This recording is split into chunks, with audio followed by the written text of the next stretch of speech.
Toothpaste हमेशा tube में ही क्यों आती है, बोतल में क्यों नहीं, और बिजली के प्लग पर वो तीसरा पिन क्यों होता है। कोल्ड ड्रिंक की बोतल के नीचे वो उभरे हुए पैर जैसे निशान आखिर क्यों बनाए जाते हैं, जबकि पानी की बोतल का तल सीधा होता है। सिक्कों के किनारों पर कटे हुए डिजाइन क्यों बने होते हैं, और जब आप नया फोन खरीदते हैं तो उसके साथ ट्रांसपेरेंट कवर फ्री में ही क्यों मिलता है। इन डिजाइन्स के बारे में जो आप सोचते हैं वो सच नहीं है, क्योंकि इनके पीछे छिपा साइंस और लॉजिक आपका दिमाग हिला देगा। तो वीडियो को अंत तक जरूर देखना।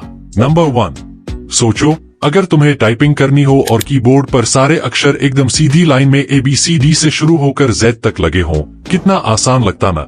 लेकिन सच ये है कि दुनिया का सबसे ज्यादा इस्तेमाल होने वाला कीबोर्ड जानबूझकर थोड़ा उलझा हुआ बनाया गया है। QWERTY। अब दिमाग में सवाल आता है कि आखिर ये QWERTY ही क्यों बना और कब बना। यही है हमारा आज का फैक्ट। ये फैक्ट शुरू होता है 1870 के आसपास, जब दुनिया में पहला टाइपराइटर आया था। शुरुआत में उसमें अक्षर सीधे ABCD के हिसाब से लगे थे, लेकिन एक बड़ी समस्या हो गई।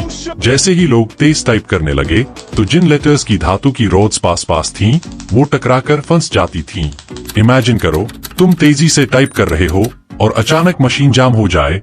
यही दिक्कत बार बार होने लगी। तब एक आदमी आया जिसका नाम था क्रिस्टोफर शोल्स। उसने एक ऐसा जुगाड़ निकाला जिसने पूरी दुनिया का कीबोर्ड बदल दिया। उसने उन अक्षरों को जो सबसे ज्यादा इस्तेमाल होते हैं एक दूसरे से दूर कर दिया, ताकि टाइपिंग थोड़ी धीमी हो जाए और रोड्स कम फंसे। यही से जन्म हुआ QWERTY लेआउट का। ऊपर बाएं कोने के 6 अक्षर QWERTY ने इसका नाम भी तय कर दिया। लेकिन असली खेल अब शुरू हुआ। 1873 में शोल्स ने अपनी डिजाइन रेमिंगटन नाम की कंपनी को बेच दी। रेमिंगटन ने मास प्रोडक्शन शुरू किया और लाखों टाइपराइटर QWERTY लेआउट में बिकने लगे। और जब लोग इसके आदी हो गए तो फिर कोई दूसरा लेआउट पकड़ ही नहीं पाया। बाद में ड्वोरक और कोलमैक जैसे लेआउट्स आए जो QWERTY से तेज और आसान थे, लेकिन दुनिया QWERTY की आदत लगा चुकी थी। यहाँ तक कि आज के स्मार्टफोन्स में भी जहाँ रोड्स का कोई कॉन्सेप्ट ही नहीं है, वहाँ भी वही QWERTY लेआउट है। यानी ये QWERTY लेआउट किसी साइंटिफिक लॉजिक की वजह से नहीं, बल्कि एक मशीन की लिमिटेशन और इंसानों की आदत की वजह से आज तक टिका हुआ है। सोचो, अगर वो रोड्स कभी फंसती ही नहीं तो आज शायद हम सब ABCD कीबोर्ड पर टाइप कर रहे होते और हमारी टाइपिंग की पूरी दुनिया ही अलग दिखती। नंबर 2, क्या आपने कभी सोचा है कि ज्यादातर सिक्कों के किनारों पर छोटे छोटे डिजाइन या ग्रूव्स बने होते हैं, कभी सीधी लाइंस, कभी जिगजैग या कटे फटे एजेस। ये सिर्फ डेकोरेशन नहीं है, इसके पीछे एक स्ट्रॉन्ग रीजन है। असल में पुराने जमाने में सिक्के सोने चांदी जैसे कीमती धातुओं से बनते थे और कुछ चालाक लोग, यानी ये, उनमें से थोड़ा थोड़ा मेटल काटकर चोरी कर लेते थे। इससे सिक्के का वजन कम हो जाता और असली वैल्यू घट जाती, लेकिन ये चोरी पकड़ना मुश्किल था। इसी समस्या का आसान समाधान निकला। सिक्कों के किनारों पर डिजाइन या ग्रूव्स बनाए गए। अब अगर किसी ने सिक्के का किनारा काटा तो वो तुरंत दिख जाता और सिक्का कटा हुआ या नकली साबित हो जाता। आज के सिक्के ज्यादातर बेस मेटल्स से बनते हैं, इसलिए चोरी से बचाव की जरूरत नहीं होती। लेकिन फिर भी इन एजेस और डिजाइन्स को रखा जाता है ताकि अलग अलग सिक्कों को टच और फील से आसानी से पहचाना जा सके। और यही नहीं, ये डिजाइन्स विजुअली इम्पेयर्ड लोगों के लिए भी मददगार हैं, क्योंकि अलग अलग सिक्कों के एजेस अलग अलग होते हैं, जिससे विजुअली इम्पेयर्ड लोग बिना देखे सिर्फ छूकर पहचान सकते हैं कि कौन सा सिक्का उनके हाथ में है। यानी सिक्कों के किनारों का डिजाइन सिर्फ डेकोरेशन नहीं, बल्कि सिक्योरिटी, आइडेंटिफिकेशन और एक्सेसिबिलिटी तीनों का कॉम्बिनेशन है। वीडियो काफी इंटरेस्टिंग होने वाली है, तो वीडियो को लाइक करके चैनल को सब्सक्राइब जरूर कर देना। नंबर 3, अगर आप अपनी पुरानी किताबें देखते हैं तो शायद आपने नोटिस किया होगा कि पन्ने पीले पड़ गए हैं, जबकि उनका कवर अभी भी रंगीन और चमकदार है। क्या आपने कभी सोचा कि ऐसा क्यों होता है? असल में किताबों के पन्नों का रंग सिर्फ कागज का रंग नहीं होता। कागज में सेल्यूलोज नाम का एक पदार्थ होता है जो पेड़ों से बनाया जाता है। इसके अलावा कागज में थोड़े बहुत केमिकल्स और लिग्निन भी होते हैं। जब किताबें समय के साथ हवा, धूप और नमी के संपर्क में आती हैं, तो इन सब्सटेंसेस में केमिकल रिएक्शंस होने लगती हैं। खासकर लिग्निन सूरज की अल्ट्रावायलेट UV लाइट से रिएक्ट करके ऑक्सीडाइज हो जाता है। यही प्रक्रिया पन्नों को पीला और ब्रिटल बना देती है। लेकिन कवर रंगीन क्यों रहता है? इसका रीजन सिंपल है। कवर अक्सर कार्डबोर्ड या प्लास्टिक कोटेड पेपर से बनाया जाता है और उस पर स्पेशल इंक्स और कोटिंग्स लगी होती हैं जो सनलाइट और एयर से बचाव करती हैं। इसलिए कवर कई सालों तक अपना ओरिजिनल रंग बनाए रखता है। नंबर 4, सुबह जब मैं ब्रश कर रहा था तभी मेरे मन में आया एक सिंपल सा सवाल, टूथपेस्ट ट्यूब में ही क्यों आता है? कभी किसी कंपनी ने बोतल ट्राई क्यों नहीं की? तो मैंने सोचा चलो इसके पीछे का सच जानते हैं, और मुझे पता चला इसके पीछे सिर्फ डिजाइन ही नहीं बल्कि साइंस और कन्वीनियंस का कमाल है। असल में टूथपेस्ट को हमेशा ट्यूब में भरने के पीछे बहुत स्ट्रॉन्ग रीजन है। टूथपेस्ट एक विस्कस फ्लूइड है, यानी ये न लिक्विड है न सॉलिड। इसे निकालने के लिए प्रेशर की जरूरत होती है। अब बोतल में अगर टूथपेस्ट भरा जाए तो प्रॉब्लम ये होगी कि हर बार बोतल को उल्टा करके जोर से हिलाना पड़ेगा और आधा पेस्ट अंदर ही फंसा रह जाएगा। लेकिन ट्यूब फ्लेक्सिबल होती है, आप हल्का सा दबाव और पेस्ट आसानी से बाहर आ जाता है। साथ ही ट्यूब की शेप ऐसी होती है कि पेस्ट हवा और बैक्टीरिया से ज्यादा कांटेक्ट में नहीं आता, इसलिए वो लंबे समय तक फ्रेश रहता है। और हाँ, ट्यूब की एक और खासियत है, ये सस्ती, हल्की और ट्रैवल फ्रेंडली होती है। इमेजिन करो अगर हर बार सफर में कांच या प्लास्टिक की बोतल लेकर चलना पड़ता तो कितना झंझट होता है। नंबर 5, सोचो आपने एक ठंडी कोल्ड ड्रिंक की बोतल हाथ में ली, ढक्कन खोला और छनन सी आवाज आई।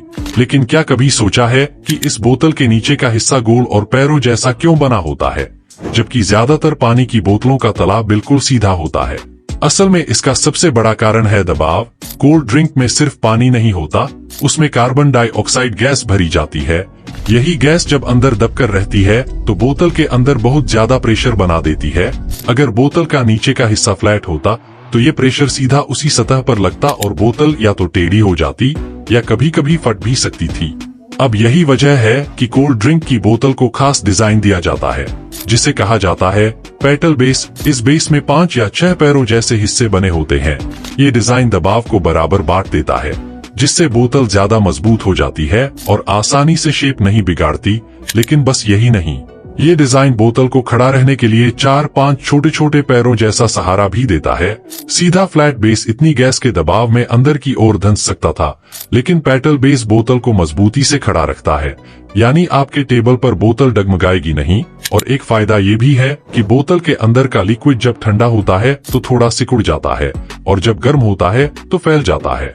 इस चेंज को बोतल का कर्व बेस आसानी से संभाल लेता है और प्रोडक्शन के समय ये डिजाइन बनाना आसान और कम खर्चीला भी होता है। मतलब कंपनी की मैन्युफैक्चरिंग कॉस्ट भी कम और बोतल भी सेफ। अब बात आती है पानी की बोतल की। उसमें न तो कार्बन डाइऑक्साइड होती है, न ही ज्यादा दबाव बनता है, इसलिए ज्यादातर पानी की बोतलों का बेस सीधा फ्लैट बनाया जाता है। लेकिन क्या आपने देखा है कि कुछ पानी की बोतलें भी कोल्ड ड्रिंक जैसी पेटल बेस डिजाइन वाली होती हैं? असल में वो हाई क्वालिटी या ब्रांडेड वाटर बॉटल्स होती हैं, क्योंकि उनका टारगेट होता है बोतल को ज्यादा मजबूत बनाना, ताकि ट्रांसपोर्ट और स्टोरेज के दौरान बोतल आसानी से दबे या मुड़े नहीं। साथ ही दिखने में भी प्रीमियम लगे। यानी पानी की बोतलों में पेटल बेस का यूज प्रेशराइज्ड गैस के लिए नहीं बल्कि स्ट्रेंथ और ड्यूरेबिलिटी के लिए किया जाता है।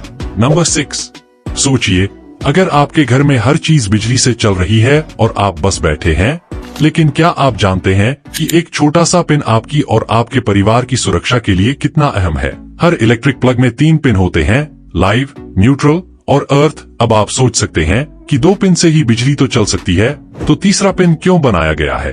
दरअसल तीसरा पिन यानी अर्थ पिन सुरक्षा का असली हीरो है। अगर कभी किसी उपकरण के अंदर तार टूट जाए या कोई लाइव वायर गलती से उपकरण की धातु बॉडी से संपर्क कर जाए तो उस बॉडी पर करंट आ सकता है, और अगर आप उसे छू लें तो करंट आपके शरीर से होकर गुजर सकता है। अर्थ पिन उस करंट को सीधे जमीन की तरफ भेज देता है। इसे आप ऐसे समझ सकते हैं जैसे बिजली को भागने के लिए एक सुरक्षित रास्ता दिखा दिया गया हो।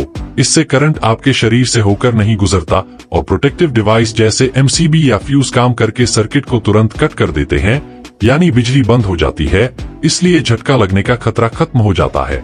बड़े धातु बॉडी वाले उपकरणों में 3 पिन वाले प्लग अनिवार्य हैं। कुछ छोटे उपकरण जैसे प्लास्टिक बॉडी वाले चार्जर या छोटे मशीनें डबल इंसुलेटेड होती हैं, इन्हें अर्थ पिन की जरूरत नहीं होती, इसलिए वे 2 पिन से भी आसानी से चल जाते हैं। याद रखिए, 3 पिन सिर्फ दिखावे के लिए नहीं होते, यह एक छोटी सी सेफ्टी शील्ड है जो बड़ी समस्या होने से पहले रोक देती है। नंबर 7, क्या आपने कभी ध्यान दिया है जब आप नया फोन खरीदते हैं तो उसके साथ अक्सर एक ट्रांसपेरेंट कवर फ्री दिया जाता है?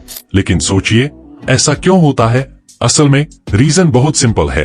कंपनी चाहती है कि आपका नया फोन स्क्रैचेस और माइनर डैमेज से बचा रहे, ट्रांसपेरेंट कवर यूज करने से फोन का ओरिजिनल डिजाइन भी दिखता रहता है और स्क्रीन या बैक पैनल की चमक भी बनी रहती है। इसके अलावा ये कवर सिर्फ सुरक्षा के लिए नहीं है, बल्कि कस्टमर को ये भी दिखाता है कि कंपनी अपने प्रोडक्ट की केयर करती है। कई बार नया फोन खरीदते ही लोग तुरंत कवर लगाते हैं ताकि वो उसे लंबे समय तक न्यू जैसा बनाए रख सकें। इसी वजह से brand transparent cover free provide करते हैं ताकि यूजर का एक्सपीरियंस अच्छा रहे और फोन ज्यादा ड्यूरेबल लगे। और सच कहूं तो ये एक सटल मार्केटिंग ट्रिक भी है, क्योंकि यूजर जब कवर लगाकर फोन यूज करता है तो ब्रांड की विजिबिलिटी भी बनी रहती है। और हाँ, क्या आपने कभी सोचा है कि कुछ समय बाद आपका मोबाइल कवर पीला क्यों पड़ जाता है? इसका असली राज जानने के लिए ये वीडियो जरूर देखें।